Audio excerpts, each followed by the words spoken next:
Ils ont plusieurs dizaines, voire centaines d'années et sont de retour. Certains métiers, parfois disparus du fait du progrès technique, profitent des effets de mode et du savoir-faire de passionnés pour s'emparer à nouveau des boutiques du centre-ville. Notre grand format du jour s'intéresse à ces métiers anciens qui ressurgissent du passé. Passer la porte de ce barbier, c'est faire un bond dans le temps. Retour au style rétro des années 30.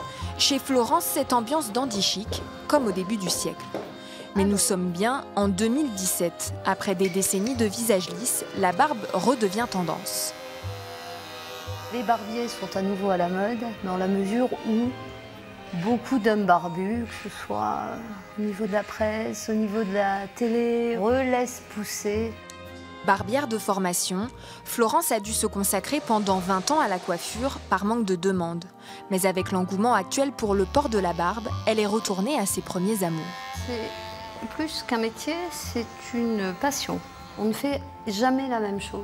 Ok, les gestes sont les mêmes, mais au niveau du travail proprement dit, chaque barbe est différente et ça, c'est assez formidable. Pour les clients, le rasage à l'ancienne est aussi un vrai moment de détente. S'endormir, on va remonter. Bonjour. C'est vrai qu'en Italie, dans n'importe quel village, il y a toujours un barbier. Enfin, le coiffeur est barbier, quoi qu'il arrive. À Thionville, pendant les 15 dernières années, on n'a pas eu de barbier digne de ce nom. Dans l'imprimerie de Wardia et David, on vient également retrouver un artisanat quasiment disparu. Et toi ? Regarde, j'avais pensé à ça pour toi.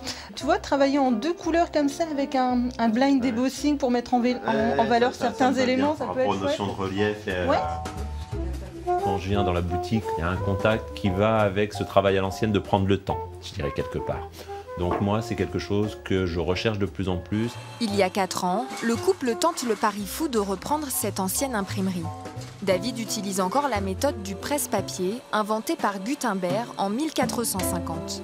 Un procédé abandonné dans les années 80, qui attire aujourd'hui de nouveaux adeptes. Aujourd'hui, on se rend compte que ça donne un toucher au papier, et donc cette recherche de contact de papier, due à la mode du vintage, nous permet de relancer cette activité.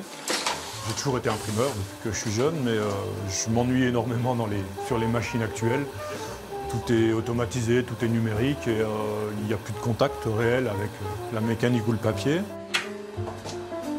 J'ai fini de faire de naissance pour Petite. Super, super, c'est très beau. Carte de vœux, de visite, faire part de mariage ou de naissance. Dans cet atelier, tout est fait sur mesure et chaque tirage est unique. Les personnes qui viennent nous voir, elles veulent des produits qui leur ressemblent, qu'on ne trouve pas partout dans les supermarchés, qui ont une authenticité, une singularité. Et je pense qu'on est de plus en plus à vouloir ce genre de consommation. Certains effets de mode font revivre des métiers d'antan, mais c'est le savoir-faire de passionnés qui les font perdurer.